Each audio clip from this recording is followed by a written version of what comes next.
এমন ভাবে পুলিশকে ব্যবহার এখানে করা হচ্ছে এটা সবাই জানে এবং মমতা বন্দ্যোপাধ্যায় পুলিশের উপর নির্ভর করেই আছে। সেটা ছাত্র সমাজের নবান্ন অভিযানে আপনারা দেখতে পেয়েছেন এবং তিনি আরজিকরের ঘটনাতে সমাজ মাধ্যম এবং মেইনস্ট্রিম মিডিয়া আন্তর্জাতিক স্তরে, জাতীয় স্তরে, রাজ্য স্তরে তো বটেই, যেভাবে প্রতিবাদের ঝড় এবং সমালোচনা হয়েছে তাতে এই রাজনৈতিক মুখ্যমন্ত্রী অংশারী মুখ্যমন্ত্রী সমালোচনা দিতে পারছে। যেহেতু উনার দল এই মুহূর্তে এই ব্যাপক যে জনমত বিরুদ্ধে গেছে সেটা সামলাতে পারছে না, কারণ তৃণমূল কংগ্রেসের লোকেদের বাড়িতেও স্ত্রী, মা, দিদি, বোন এবং মেয়ে আছে। তাই যারা ভালো পশ্চিম, ভালো ট্রান্সফার এবং ঘুষ তোলাবাজি তার বখরা মমতা ব্যানার্জিকে দিয়ে নিজের ছেলে মেয়েকে ডাক্তারি পড়াচ্ছেন, ইঞ্জিনিয়ারিং পড়াচ্ছেন, কাজ দিচ্ছেন, খুব আরামে লাইফস্টাইল লিড করছেন পুলিশের একটা শ্রেণীর অংশ আইপিএস অফিসাররা, তারা নিচের তলাকে বাধ্য করছে এই ধরনের প্রশ্ন। এবং এই বিষয়টাতে সিঙ্গুর খ্যাত 2006 25 সেপ্টেম্বর সিঙ্গুর বিডিও অফিস থেকে মমতা ব্যানার্জি সহ কৃষি জমি রক্ষা আন্দোলনের সবাইকে যারা পেটাতে পেটাতে চ্যাংদোলা করে তুলে এনেছিলেন, সিপিএম এর ব্লু আইড বয় ছিলেন সুপ্রতিম সরকার, তিনি এখন এই বিষয়টাই নেতৃত্ব দিচ্ছেন।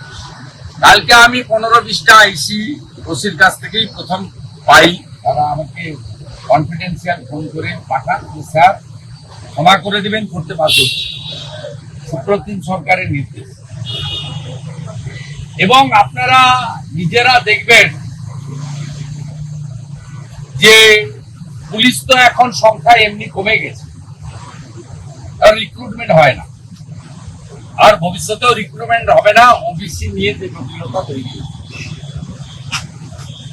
মমতা বন্দ্যোপাধ্যায় আরজিকরের ঘটনা এবং তার পদত্যাগের দাবি এবং রাজ্য জুড়ে যে ব্যাপক একটা আন্দোলন তৈরি হয়েছে, বা বিশেষ করে নবান্ন অভিযানের যে তীব্রতা ছিল, তাতে আপনারা কয়েকটা জিনিস লক্ষ্য করবেন। এক হচ্ছে সিভিক ভলেন্টিয়ারদের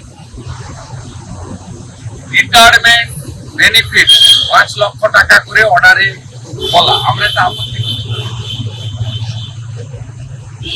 দ্বিতীয় হচ্ছে 28 তারিখে 301 জন সাব ইন্সপেক্টরকে আইসি ইন্সপেক্টরের পদে প্রমোশন দেওয়া। আপনারা কতগুলো পর্যায়ক্রমে বিষয় দেখবেন যে মমতা বন্দ্যোপাধ্যায় বুঝে নিয়েছেন যে আমার ক্যাডার বা গুন্ডাদের দিয়ে এই জনস্রোতকে উত্তাল জনস্রোতকে ঠেকানো যাবে না। তাই তিনি পুলিশের নিচের তলাকে ম্যানেজ করতে চাইছেন, যেভাবে আরজিকরের বনেটির বাড়িতে 10 লক্ষ টাকা দিয়ে ম্যানেজ করতে গেছে। তাই এই যে পোস্টগুলো করছেন, এতে পুলিশ কর্মচারী আধিকারিকদের সামাজিক সম্মান নষ্ট হচ্ছে, এদের সামাজিক সম্মান নষ্ট হচ্ছে। আফটার অল এরা ডিউটির বাইরে এরা মানুষ, এদের পরিবার আছে, এরাও সমাজে থাকে, এবং এদের বলা হয় যে এই পোস্টটা 48 ঘন্টা ধরে রাখে। তাই নবান্ন অভিযানের ফেক অ্যাকাউন্ট খোলাই বলুন আর ফেসবুকে এসব পোস্ট করাই বলুন, এতে কোনো লাভ হবে না, এটা নিশ্চিন্ত থাকবে। বলছি, আজকে অমৃতা সিনহার বেঞ্চে যে মামলাটা ছিল মূলত জামিন সংক্রান্ত বিষয়, সেখানে প্রতি পদে পদে রাজ্য কার্যত 200 কোর্ট, এবং তাই নয় কি করে গ্রেপ্তার হলো একটা টেলিভিশন চ্যানেল থেকে বেরিয়ে আসার পর তার বিরুদ্ধে তো কোনো নির্দিষ্ট অভিযোগ ছিল না? ওনার অর্ডার রিজার্ভ আছে, অর্ডার আসা পর্যন্ত অপেক্ষা করা উচিত। কলকাতা হাইকোর্ট শুধু নয়, সামগ্রিকভাবে জুডিশিয়ারি তারা পশ্চিমবঙ্গে গণতন্ত্র রক্ষা করার জন্য এগিয়ে এসেছেন অনেকদিন ধরে। একাধিক মামলা সিবিআই কে এনআইএ কে ট্রান্সফার করা, গণতান্ত্রিক আন্দোলনে অনুমতি দেওয়া, আজকেও একটা এনজিও কে হাইকোর্ট থেকে অনুমতি নিতে হয়েছে রবীন্দ্র সদন থেকে হাজরা মিছিল করা। প্রত্যেকটা রাজনৈতিক দলকে গিয়ে অনুমতি নিতে হচ্ছে। বিজেপির ধর্ণা কর্মসূচি যে চলছে ওয়াই চ্যানেলে, তারও অনুমোদন হাইকোর্ট থেকে নিতে হচ্ছে। আমার নিজের রাজনৈতিক কর্মকাণ্ডে আমাকে 70, 72, 75 ভাগ ইতিমধ্যে হাইকোর্ট থেকে অনুমতি নিয়ে করতে হচ্ছে। স্বাভাবিকভাবে নবান্ন অভিযানের পরে মমতা ব্যানার্জির হুঙ্কার এবং যেভাবে প্রায় 200-র বেশি গ্রেপ্তার হয়েছে, যেভাবে মিথ্যা মামলা একের পর এক লাগানো হয়েছে, শুধু কলকাতা হাইকোর্ট নয়, আজকে লোয়ার জুডিশিয়ারিও মহিলাদেরকে বেল দিয়েছে, রিমান্ডে নেওয়া হয়েছে, থানাতে জায়গা নেই, অসংখ্য লোককে রাখা হয়েছে। তারা দরিদ্র হতে পারেন, কিন্তু তারা ভালো বাড়ির লোক, একবেলা খাওয়ার দাও। এই যে প্রতিহিংসা রাজনীতি, ৯৯ জন জুনিয়র চিকিৎসককে শোকজ করা, নবান্ন অভিযানের অংশগ্রহণকারী সংগ্রামী যৌথ মঞ্চের বিডিও অফিসের স্টাফকে বিডিও অফিস থেকে তুলে এনেছে, 7 দিন 14 দিন করে রিমান্ড নেওয়া, ছাত্র সমাজের লোকেদেরকেও গ্রেপ্তার করা। কালকে সায়নকে নিয়ে মধ্যরাত্রে কোন ভদ্রলোক যায়, 3টের সময় তার মা একা থাকে, বাবা নেই, বাবার খুব বয়সে মারা গেছে, সেখানে সিজ করতে গেছে। এই তৎপরতার তো 14ই আগস্ট দেখা যায়নি। শান্তনু সিনহা বিশ্বাস 12টা এআরএস টিম তৈরি করেছে, অ্যান্টি রাউড স্কোয়াড। এই ভাবছেন কি দমিয়ে দিতে পারবেন? লোকজন প্রস্তুত আছে, জীবন দিতে প্রস্তুত আছে মমতা ব্যানার্জিকে সরানোর। গ্রেপ্তার তখন তুচ্ছ, কতদিন রাখবেন? 1 মাস 1.5 মাস। তিনির সরকার তো মৃত্যু পথে যাত্রী, ভেন্টিলেশনে আছে, পুলিশের গ্যাস এবং জল কামাচ্ছে। কি ছবি দেখাচ্ছেন আপনারা? কোন পুলিশের চোখ খারাপ হয়ে গেছে? আমরা নিচে তোলা পুলিশের প্রতি সহানুভূতি। আমরা সেদিনে আমি হাওড়া স্টেশনে দাঁড়িয়ে ঘোষণা করেছি যে জল কামানের জল শেষ, টিয়ার গ্যাসের সেল শেষ, এখন ক্ষয়ক্ষতিটা হয়ে যাবে আন্দোলনকারী এবং নিচের তলার পুলিশের। আপনারা প্রতিবাদ করেছেন, 3 ঘন্টা 3.5 ঘন্টা নবান্ন ঘুরিয়ে দিয়েছেন। আপনারা এবারে ফিরে গিয়ে পরবর্তী কর্মসূচির প্রস্তুতি নেন। আমরা আপিল করেছি, নিচের তলার পুলিশ কর্মচারীদের প্রতি সহানুভূতি আছে, উল্টো দিকে অসংখ্য লোকের উপরে যে অত্যাচার মমতা ব্যানার্জি করছে এবং যেভাবে প্রতিহিংসা করছেন, একদিকে গ্রেপ্তার, রিমান্ড, অন্যদিকে ডাক্তারদের শোকজ, সব মিলিয়ে এই যে প্রতিহিংসার রাজনীতি, এই রাজনীতির জবাব জনগণ দেবে।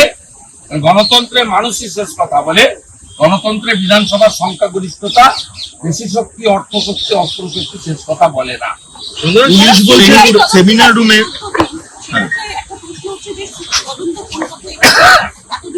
আমার পূর্ণ আস্থা আছে, যেহেতু কোর্ট মনিটরিং সিবিআই, শুধু সিবিআই হলে আমার অনেক প্রশ্ন চিহ্ন ছিল। এই সিবিআই তো মমতা ব্যানার্জিকে ছেড়ে রেখেছে, এই সিবিআই তো ভাইপোকে ছেড়ে রেখেছে। শুধু সিবিআই হলে আমার অনেক প্রশ্ন ছিল। সিবিআই অফিসাররাও সবাই যে একেবারে ম্যানেজ হয় না তার নয়, কিন্তু যেহেতু কোর্ট মনিটরিং, যেহেতু আমার হাই রিগার্ড আছে ইনভেস্টিগেটিং এজেন্সির উপরে, আমার বিশ্বাস 5 তারিখে যখন তারা স্ট্যাটাস রিপোর্ট সুপ্রিম কোর্টে জমা দেবে, তারা আসল সত্যটা বলতে পারবে এবং তাতে একজন যুক্ত না একাধিক যুক্ত, সরাসরি কারা, চক্রান্তকারী কারা, এই বিষয়টাও তারা সামনে আনবেন। আর যদি মমতা ব্যানার্জির পুলিশের হাতে 5 দিন থাকার সময় এভিডেন্স লোপাট হয়ে থাকে, সেটাও তারা জানাবেন। একটু ওয়েট করা ভালো, যেহেতু সুপ্রিম কোর্ট মনিটরিং করছে নিজে অনারেবল চিফ জাস্টিসের লিডারশিপে ফিমেল জাজেস, সিনিয়র জাজেস, তা কনফিডেন্সটা রাখা উচিত। পুলিশ বলছে সেমিনার রুমে 40 ফুটের মধ্যে কোনো ভিড় ছিল না, কিন্তু যে ভিডিও প্রকাশ্যে আসছে প্রচুর। পুলিশ তো অনেক কথাই বলছে, তার উত্তর তো আমাদের মন্ত্রীর মা বাবা দিয়ে দিচ্ছে। একটা ডিসি কে সামনে রেখে যেভাবে মিথ্যা ক্যাম্পেনিং হচ্ছে, তার উত্তর তো যথাযথ উত্তর আমাদের ওই বন্টির ডাক্তার বন্টির বাবা মা দিয়ে দিয়েছে। নতুন করে আমার মনে হয় বাড়তি কিছু বলার দরকার নেই। মায়ের বক্তব্য, বাবার বক্তব্যই আমাদের উত্তর ধরে এগুলো সবচেয়ে ভালো। তারা যথাযথ উত্তর মমতা ব্যানার্জির পুলিশকে দিয়ে দিয়েছে। সিঙ্গুরের ক্ষেত্রে দেখা যাচ্ছে তৃণমূলের সেই সময় নেতা মহাদেব দাস আজকে তিনি বলছেন প্রায় 650 থেকে 700 একর জমি চাষযোগ্য নয়, এখন চাষও করা যাচ্ছে না, শিল্পও করা যাচ্ছে না। তারা দাবি তুলছেন হয় কিছু একটা আপনারা করে দিন, সরকারের কাছে দাবি করছেন। তারা সরকারের কাছে তাদের দাবি। সরকার আসেনি, সরকার আসেনি কি করো? সরকার নেই পশ্চিম। সরকার থাকলে এইভাবে মুখ্যমন্ত্রী মিথ্যা কথা বলতেন না, প্রধানমন্ত্রীকে ভুলভাল তথ্য দিতেন না, এইভাবে অবৈধভাবে বিধানসভা ডাকার উদ্যোগ নিতেন। তার জন্য ফাঁসির আদেশ চাই। গোটা বাংলা তো চাইছে, গোটা ভারতবর্ষ তো চাইছে জাস্টিস ফর আর্জিত। আপনি বিধানসভাতে এসে কি কোন দিকে নিয়ে যেতে চান, কার দিকে সরাতে চান? এ তো দায়িত্ব ঝেড়ে ফেলার জন্য আপনার মরিয়া প্রয়াস। বলছি একটা বিষয়, 2021 থেকে 24 পর্যন্ত বেওয়ারিশ লাশগুলোর ক্ষেত্রে দুর্নীতি হয়েছে। সন্দীপ বাবু তিনি নাকি জড়িত। ওই মুস্তাফিজুর বলে একটা লোক আছে, ওকে দিয়ে করেছে, সামনে এসে গেছে। এবং আমি আশাবাদী হেলথ ডিপার্টমেন্টের যে স্ক্যাম এটা আসবে, কারণ ইডি ইতিমধ্যে ইএসআইআর এ টালা থানার যে কেস সন্দীপ ঘোষের বিরুদ্ধে ইডি নিয়ে নিয়েছে এবং ইডি আইও অ্যাপয়েন্ট করে দিয়েছে। এবং এই স্ক্যাম অনেক দূর যাবে। আকিবুর রহমানের কেস যেমন বারাসাত পুলিশ স্টেশন থেকে নিয়েছিল ইডি, তার ফলে জ্যোতিপ্রিয় মল্লিক সহ অনেকেই জেলে গেছেন বা আছেন। হাজার হাজার কোটি টাকার দুর্নীতি সামনে এসেছে। এখানেও খাদ্য দপ্তরের মমতা ব্যানার্জির নেতৃত্বে ডাক্তার এসপি দাসের সৌজন্য যে ব্যাপক দুর্নীতি এখানে হয়েছে, যে দুর্নীতির র্যাকেট সামনে আসে।